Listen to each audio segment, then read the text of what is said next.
If you're feeling stuck on your spiritual journey, the following misconceptions and lies just might be why. Today, we're going to dive into the fallacies around twin flames and soulmates, energy manipulation, darkness being evil. Now, the topic of twin flames and soulmates is something that has caused a ton of ruckus over the years. Most everybody knows what a soulmate is, but not everybody understands the concept of twin flames. I believe that most people have a misconception around soulmates. I perceive that most people think that a soulmate is actually what spiritualists think that a twin flame is. That a soulmate is your end-all be-all, the one and only that you're going to find in this life to be your romantic, intimate partner. You two are going to be like two peas in a pod, just perfectly balanced and compatible in every way. Well, I take soulmates more as buds, mates, people that you come into contact with over the extent of your lifetime, whether it be for a moment in time or years on end, simply to have an exchange. Because we all have souls. Animals have souls, humans have souls. We all have karmic lessons that we can engage with in frequency matches. So to me, a soulmate could be the postman. It could be my dog, could be my best friend, my lover, my family member, what have you. Somebody at the grocery store that just has a kindred spirit and we share a smile. I think that it's important to understand that there's a lot of fluff and romanticism around the term soulmate, but it's not what everybody thinks it is. It's simply somebody who might offer you an understanding, whether that be positive experience or negative experience, because you have a soul and you have a lot of mates, right? And not talking about mate in an intimate way, talking about mate like how Aussies call mates friends, or even just a stranger that they're being friendly to. Now, twin flames is a whole nother level of romanticizing your partnership as an idealism that could be manifested into this lifetime. In the spiritual community, there's an idea that when Creator birthed the first creation point and began experiencing self, the initial oversoul, if you will, was still a combination of the masculine and feminine. It was still a completion of what we experience now as polarity. And as the experience continued to birth and things became more watered down, that next splitting off is what is termed twin flame, where the masculine and the feminine, where the opposite but complementary polarities came into existence and started experiencing themselves. And as more birthed on, the more watered down and further away from the entire totality of Creator as one became. So the idea around twin flame is a much higher elevated experiential thing, where in upper echelons and realms and other dimensionalities, there is an expression of you in two parts that are completely complementary. One is the masculine dominant, one is the feminine dominant. Now, as we have a lot of fantasizing happening for many people on this realm, the belief that we have incarnated into this lifetime where our twin flame is also embodied as another human, which would be our most ideal match, is simply an illusion.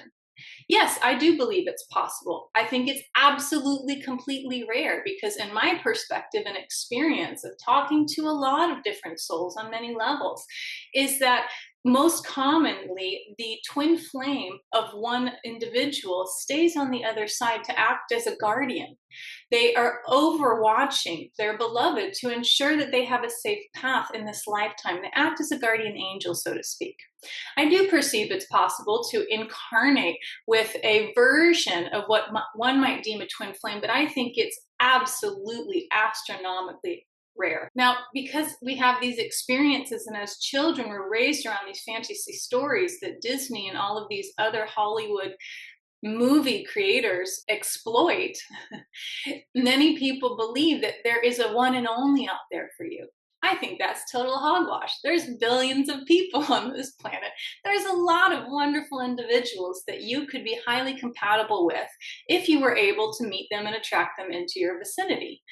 So Twin flame is a topic that is highly exploited because what happens in the twin flame belief system is there are a set of structures, if you will, of what a twin flame relationship might look like. And one of these rules is that you'll have a runner chaser dynamic because a twin flame is said to mirror exactly your shadow.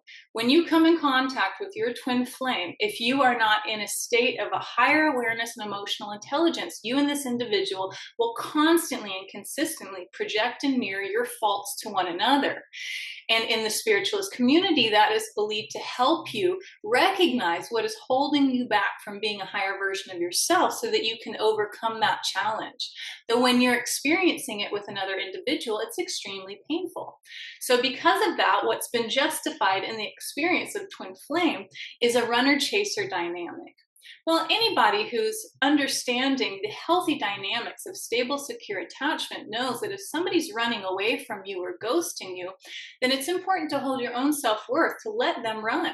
You don't need to experience a lack of self-worth because somebody else is too scared to step up and acknowledge you and be honest and transparent. And on the other end of that, if you're chasing after somebody, then you're showing that you don't feel that you have enough strength and autonomy to stand your ground and feel comfortable in your own self and allow somebody in your vicinity to recognize that you are worth approaching and being desired and somebody wanting to engage and endeavor a relationship. A lot of the formula offered for twin flame relationships is just a way to justify an extremely toxic, unhealthy relationship.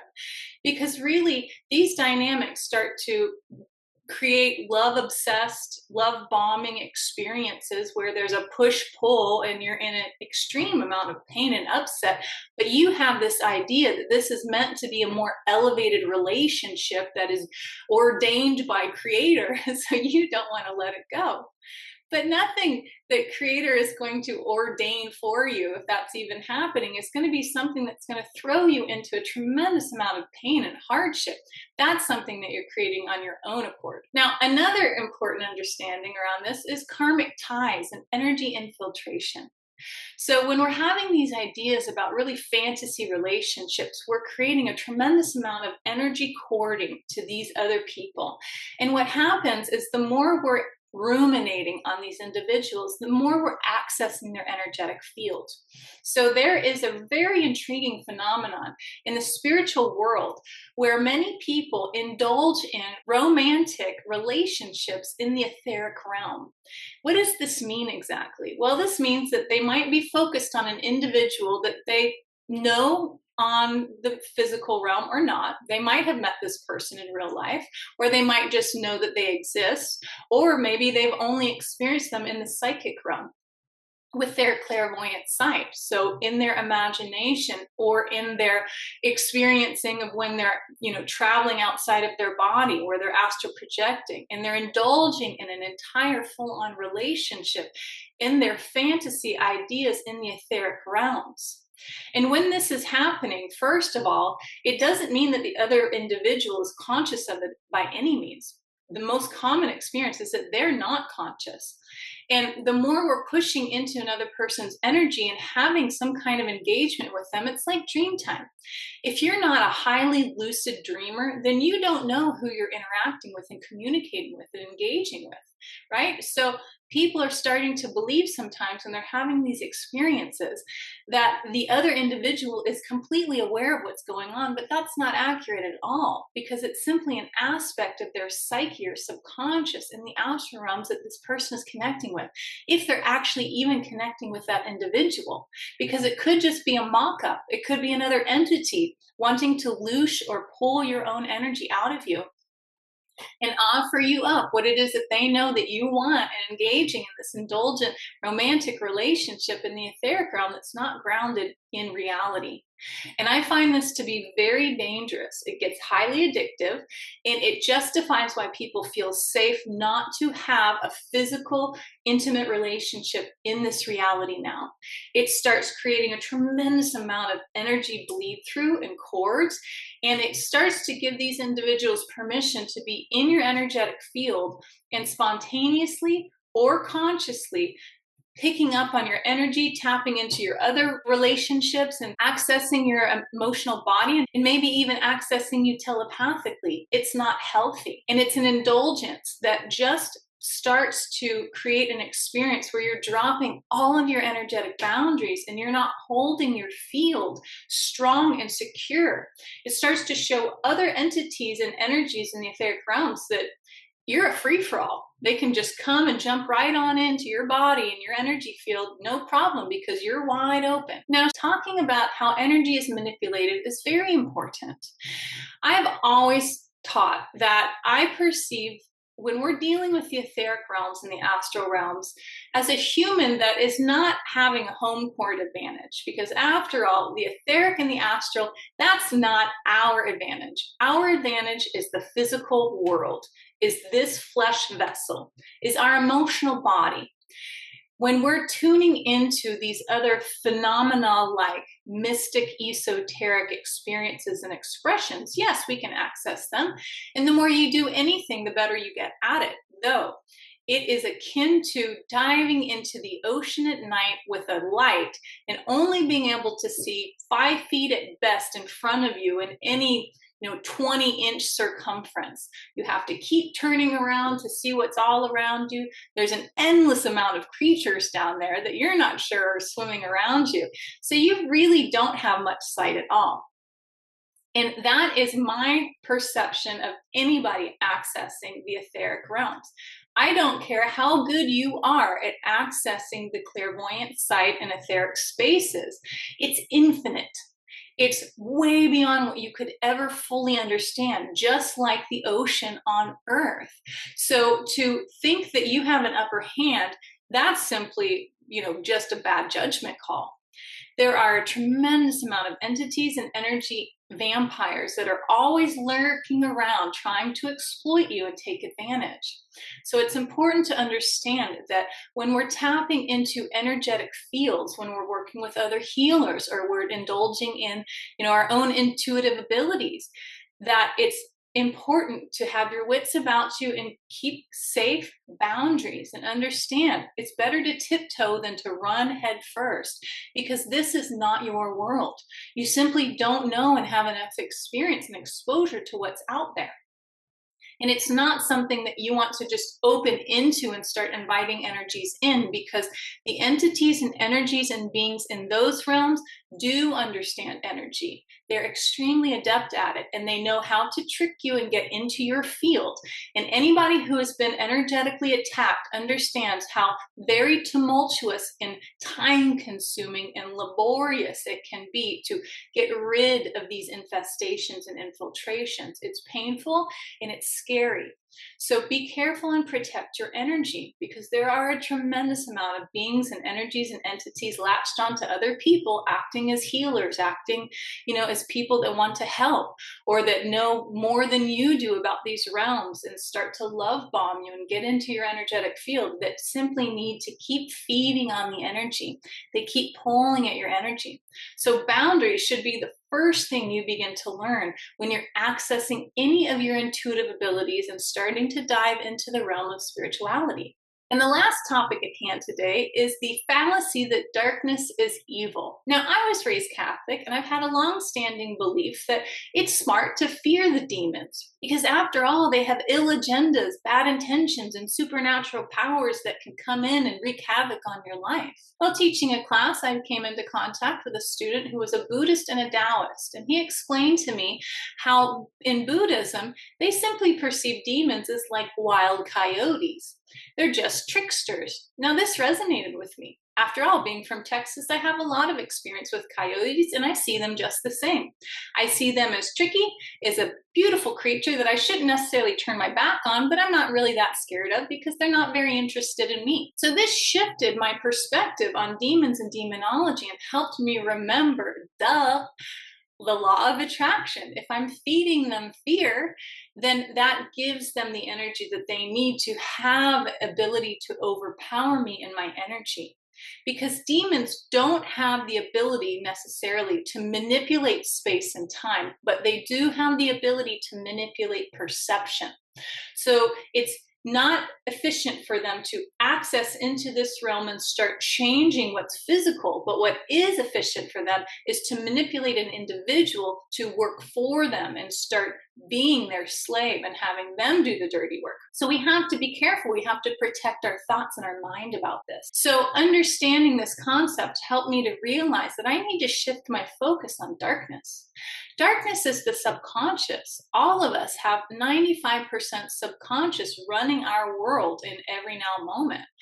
There's nothing wrong with that. I'm diving into my psyche all of the time. This is what shadow work is. It's feeling the courage to engage in the darkness within you and bring it to light, which helps you understand who you are. The darkness is the space of dream time. If we didn't have darkness, we wouldn't be appreciating the day and the light so much. We wouldn't have the rejuvenation. It helps us to move into that creative indulgence and curiosity. The womb is an extremely dark, dank space that is required and necessary for creation. We come from the darkness and we go back to the darkness. And it's important to understand that all of these religions and anything that start teaching you a fear-based control mindset around darkness or evil is simply trying to overpower and utilize your energy to keep you entrained and submissive to those practices and teachings. It's important to understand when you're coming face to face with what you perceive as darkness or even evil, so to speak, it's mirroring something to you. It's showing you what is inside of yourself that you're desiring to fix. If you're not enjoying what you're experiencing, then there's a lesson there for you to understand. What do you need to change about yourself so that what's being projected outside of you in your holographic reality can shift as well to match your frequency? The void is a dark space. The void is the space that we go to when we're thinking of creative ideas, when we're connecting with people on other realms, when we are too scared to experience something, so we split an aspect of our psyche off and go into dissociation. That part of us goes into the void.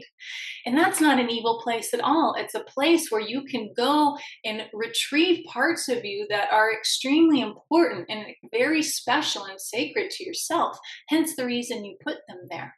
So I invite you to reframe how you perceive darkness. If you're interested in learning more about spirituality and consciousness, emotional intelligence, subscribe to my e-newsletter at chloe-hudson.com.